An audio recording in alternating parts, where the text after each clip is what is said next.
Akkam jirtu faamilii nagaan waaqayyoo manaa fi kallattii jirtanitti isiniif haa ta'u. Akkam jirtu ani nagaa koodha.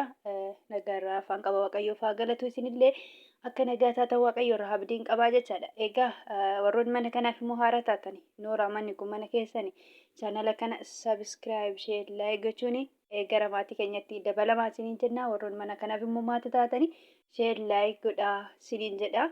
Koomentii barreessaa isiniin jedha. Yaada yoo qabaattan keekas yoo qabaattan waan hundayyuuf karaa koomentiitiin koomentii barreessaa isiniin jedha gabaabumatti jechaadha.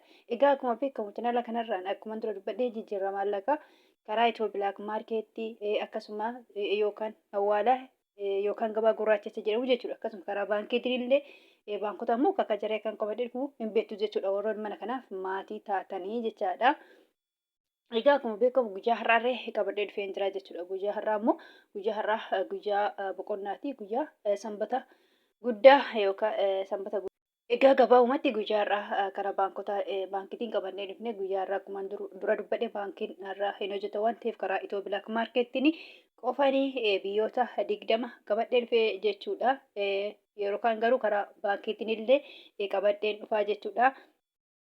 Egaa guyyaa har'aa immoo karaa itoo bilaak maarkeettiin xiqqoo qannasee jira jechuudha. Kan birrii tokko saantiima 50 yookaan shilingii saantiima 20 qannasee jira jechuudha. Salphumatti guyyaa kareerraa qannasee jira jechuudha. Karaa itoo bilaak maarkeettiin yaa xiqqaatu malee qannasee jira jechuudha. Baay'ee soo qannasuu baate guyyaa har'aa qannasee jira. Naannoo biyyoonni 17tti kan dhiyaatanii qannasanii jiru. Kanarraan kan hafe birriin Yemen, birriin Paakistaan isaan kun biroota keessa waan baay'ee xiqqoo ta'ee fi ta'aniif illee isaan kun hin daballe akkuma kaleetti jiru jechuudha. Hin daballesi inni hir'innesii jechaadha. Kanarraan kan hafe biyyoonni kun qannasanii jiru karaa itoo bilaak maarkeettiin jechaadha guyyaa har'aa.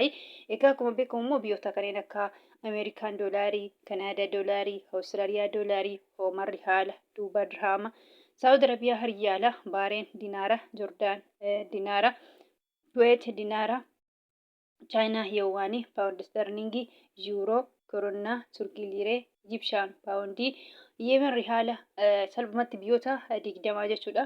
Biyyoota akkuma beekamu egaa biyyoota 20 guyyaa har'aarra akkasuma biyyoota 20 jechuudha. Karaa itoo bilaak maarkeettii yookaan gabaa gurraacha yookaan awwaala isa jedhamuuni jechaadha. Amma guyyaa hundayyuu Ameerikaa doolarii irraa hin ka'a. Guyyaa har'aarra akkasuma Ameerikaa doolarii irraa hin ka'a jechuudha. Ameerikaa doolariin tokko guyyaa har'aa karaa itoo bilaak maarkeettiin birrii 100 birrii 82 fi saantiima 42 jechuudha.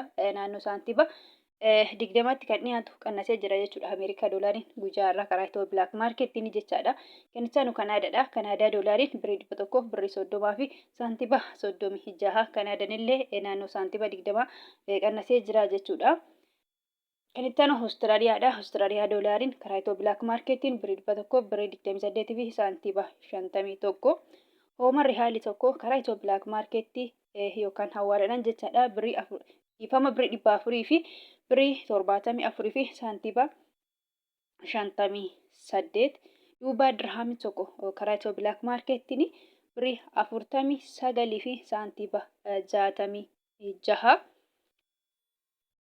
Kan itti aanu Saawudiidha. Saawud Arabiyaa riyyaalli karaa itoo bilaak maarkeettiin birrii 48 fi saantiima 59. Baareen diinaarri tokko karaa itoo bilaak maarkeettiin birrii 400 fi birrii 83 fi saantiima 94. Kuweet diinaarri karaa itoo bilaak maarkeettiin birrii 500 fi birrii 91 fi saantiima 52 jechuudha. Birriin Kuweet illee guyyaa har'aa birrii tokko qannasee jira jechuudha. Birriin Baareen illee akkasuma birrii tokko qannasee guyyaa har'aa jechaadha. Kan itti aanu Jordaan diinaarri karaa itoo bilaak maarkeettiin birrii 200 fi birrii 57 fi saantiima 28. Chaayinaa yeewwaan karaa itoo bilaak maarkeettiin birrii 26 fi saantiima 95. Kan itti aanu paawundiidha. Paawundi sterlingiin tokko karaa itoo bilaak maarkeettiin birrii 200 fi birrii 44 fi saantiima 18. Yuuroon tokko karaa itoo bilaak maarkeettiin birrii 200 fi birrii 11 fi saantiima 03. Koronnaan tokko karaa itoo bilaak maarkeettiin guyyaa har'aa birrii 19 fi saantiima 29. Swiss biraankiin tokko karaa itoo bilaak maarkeettiin birrii 200 birrii 28 fi saantiima 51. Kan itti aanu Turkiidha. Turkii liireen karaa itoo bilaak maarkeettiin birrii 3 fi saantiima 94. Israa'el shekeliin tokko karaa itoo bilaak maarkeettiin birrii 62 fi saantiba 44 birriin Israa'el irree saantiba naannoo saantiba 10 qannasee jechuudha. Birriin Israa'el illee qannasee jira jechuudha guyyaa har'aa.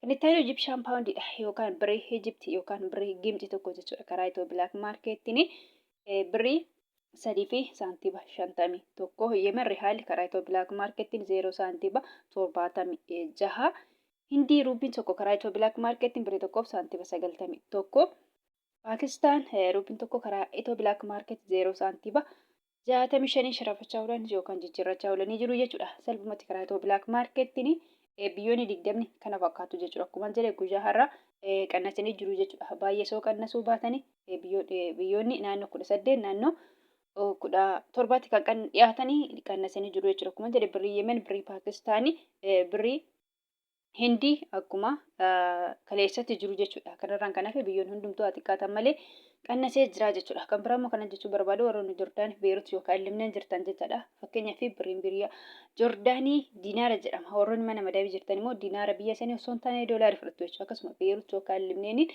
birriin biyya Beerutii yookaan Libneenii jechaadha. Paawundii jedhama jechuudha. Paawundiin Beerut yookaan Libneen immoo baay'ee xiqqoodha. Paawundoota keessa baay'ee xiqqoodha jechuudha. Paawundiin garuu hedduutu jira. Akkuma doolaariin hedduun jiru, yuuroon illee hedduun jiru. Akkasuma jechuudha. Paawundiin illee hedduutu jira. Garuu paawundiin kan Beerut yookaan Libneenii baay'ee xiqqoodha jechuudha. Kanaafuu isinillee birrii biyya sanii osoo hin taane doolaarii fudhattu jechuudha. Duraan immoo baay'ee jiru. Fakkeenyaaf Ameerikaa doolaarii, Kanaadaa doolaarii, Awustiraaliyaa doolaarii jedhanii jiran. Ani maqaa isaanii hin illee hedduutu jiru jechuudha. Sin salphumatti jechuudha. Warroonni Joordaanii fi Beerut yookaan Libneen jechaadha. Keessattuu warroonni mana madabii jirtanii Ameerikaa doolaadhaan reeggatu jechuudha. Fakkeenyaaf karaa Itoo Black Market yoo ergattan guyyaa irraa birrii 100 fi birrii 82 fi saantiba 42 irra eeggattu jechuudha. Ameerikaa doolarii tokko guyyaa har'aa kana ta'a waan ta'eef jechuudha. Egaa salphumatti warroonni Joordaan jirtan akkasuma Beerut yookaan Libneenii Ameerikaa doolariidhaan herreeggattu yookaan assaabbattu jechaadha. Egaa gabaabumatti viidiyoon kun har'aa kana fakkaata. Viidiyoo birootiin hanga walitti deebinutti nagaan naaf tura.